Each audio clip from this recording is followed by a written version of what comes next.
Hola a todos, bienvenidos queridos alumnos de la carrera de Ciencias de la Educación en la asignatura de Pedagogía Diferencial. En la segunda clase el tema tratado fue el lenguaje y el habla. En esta tercera clase estaremos desarrollando el tema los alumnos con sordera o con déficit auditivo. Cuando decimos que una persona tiene audición normal, queremos decir que la posee en grado suficiente como para comprender el habla. Si sus condiciones auditivas son adecuadas, la persona con audición normal puede interpretar el habla que escuchan en la vida diaria sin ayuda de aparatos o técnicas especiales. Las personas que padecen sordera no son capaces de entender el habla, aunque pueden percibir algunos sonidos, e incluso con aparatos auditivos. Cuando los educadores utilizan este término, quiere decir que se trata de un trastorno auditivo que requiere servicios especiales. Los trastornos de la audición también pueden ser clasificados según la edad y el momento de su aparición. Es importante saber si la pérdida de la audición es congénita, esto es, que está presente al nacer, o adquirida posterior al nacimiento. La audición, el acto o sentido del oído. Los sonidos penetran en el oído medio a través de la trompa de Eustaquio, donde chocan contra la membrana del tímpano, que se mueve hacia afuera y hacia adentro en respuesta a los cambios de la presión acústica. Estos movimientos de la membrana del tímpano transforman la energía acústica en energía mecánica, que se transmite a tres huesecillos: el martillo, el yunque y el estribo. Las pérdidas auditivas conductivas se originan en anormalidades o complicaciones del oído externo o del medio.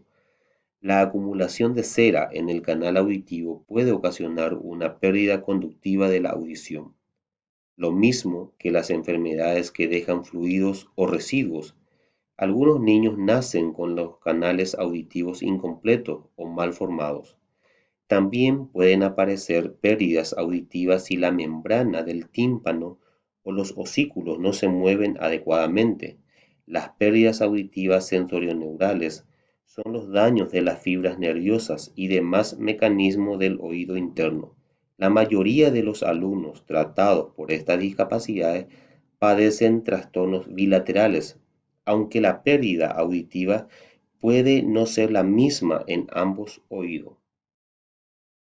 El origen de los trastornos de la audición. Las causas exógenas derivan de factores exteriores al organismo, como enfermedades, intoxicaciones o lesiones, y los trastornos endógenos se transmiten por medio de los genes de los padres, aunque se han identificado varios cientos de causas de los trastornos de la audición. Según Brown, hay cuatro causas principales de sordera y de pérdida grave de la audición en los niños que exigen atención especial. 1. La rubeola materna. Se ha demostrado que aunque la rubeola, también llamada sarampión alemán, no es una enfermedad grave, provoca sordera, trastornos visuales y cardíacos y una amplia variedad de anomalías del feto. La segunda, la herencia. Con excepción de la epidemia de rubeola, la principal causa de la sordera son los factores genéticos.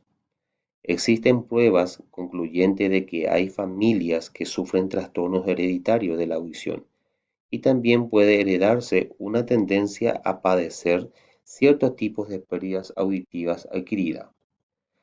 La tercera, la prematuridad y las complicaciones del embarazo. Estos factores parecen incrementar el riesgo de sordera y de otras discapacidades. Es difícil evaluar con exactitud los efectos de la prematuridad en los trastornos de la audición, pero se ha establecido que el parto prematuro y el bajo peso al nacer son más comunes entre niños con sordera que en la población general. La cuarta, la meningitis. La principal causa del trastorno adquirido de la audición es la meningitis, una infección bacterial o vírica que, entre otras cosas, puede destruir el aparato acústico del oído interno y también provocar problemas de equilibrio. Brown informa que los niños cuya sordera se origina en la meningitis padecen pérdidas auditivas profundas, pero que no suelen tener otras discapacidades. Si el trastorno auditivo del niño no se detecta hasta los 5 o 6 años, cuando ingresa normalmente al colegio, se pierde innumerables oportunidades educativas. La audición se evalúa formalmente por medio de un procedimiento llamado audiometría de tono puro. La prueba trata de determinar el volumen que debe tener los sonidos de diversas frecuencias para ser percibidos. La audiometría del habla evalúa la percepción y comprensión del habla. Se presenta al sujeto una lista de palabras disílabicas con distintos niveles y se evalúa el umbral de recepción del habla de cada oído. Esto es el nivel al que la persona puede entender la mitad de las palabras. Las técnicas audiométricas alternativas. Se han desarrollado técnicas alternativas para evaluar la audición de niños muy pequeños y de personas con trastorno grave que no pueden comprender ni seguir los procedimientos audiométricos. En el juego audiométrico se enseña a los niños a realizar actividades simples, pero bien diferenciadas, como recoger el juguete o colocar un balón en un recipiente cuando oye una señal determinada. En la tabla figuran los niveles de decibelios que se asocian con estos tipos de déficit auditivo, los probables efectos de cada nivel de discapacidad auditiva y algunas consideraciones sobre los programas educativos más adecuados para estos casos. No hay dos niños con patrones auditivos exactamente iguales, aunque sus respuestas ante las pruebas de audición sean semejantes. Los niños oyen los sonidos con diferentes grados de claridad y la capacidad auditiva del mismo niño puede variar de un día a otro. ¿Son todas las sorderas iguales? Esto podemos definir según el grado de pérdida auditiva. Según el grado de pérdida auditiva tenemos la deficiencia auditiva leve o ligera, de 20 a 40 decibeles de pérdida. El sujeto percibe el habla pero no reconoce todos los contrastes fonéticos. Tenemos el segundo, la deficiencia media o moderada, de 40 a 70 decibeles. Percibe la palabra si es fuerte, pero su voz y su articulación son defectuosas. La severa tenemos de 70 a 90 decibeles. El sujeto no percibe la palabra, pero sí los sonidos fuertes y algunos vocales. La profunda, más de 90 decibeles. El sujeto percibe solo algunas cualidades del sonido. La respuesta educativa. Cuando nos referimos a la respuesta educativa, nos referimos a los alumnos sordos e hipoacúsicos. Debemos distinguir los alumnos sordos e hipoacúsicos con restos auditivos suficientes para que con las adecuadas ayudas técnicas y con apoyo pedagógicos y logopédicos puedan acceder al lenguaje oral por vía auditiva. Estamos hablando de los alumnos hipoacúsicos con pérdidas profundas que difícilmente van a poder adquirir el lenguaje oral por vía auditiva y van a necesitar generalmente la vía visual como canal comunicativo mediante la lectura labial, sistemas bimodales y otros lenguajes de signos. Estamos hablando de alumnos sordos. Resumiendo, podemos decir y podemos definir cómo es su desarrollo lingüístico y comunicativo de estos alumnos o estos chicos. Podemos diferenciar dos clases de niños sordos, los que crecen en un medio en el cual se emplea la lengua de signos y los que crecen en un medio oral. Los padres oyentes utilizan principalmente el lenguaje oral con un hijo sordo y muchos presentan una actitud negativa hacia el lenguaje de signos. En cambio, los niños sordos con padres sordos ya en su primer año de vida van adquiriendo las bases necesarias para su futura socialización a través de interacciones lingüísticas en un lenguaje o en una lengua de tipo visogestual, ya que utilizan el lenguaje de signos como una forma natural de comunicación familiar. Machesi y sus colaboradores han puesto de manifiesto que este segundo grupo de sordos consiguen un desarrollo lingüístico similar al de los oyentes. ¿Cómo es su desarrollo socioafectivo?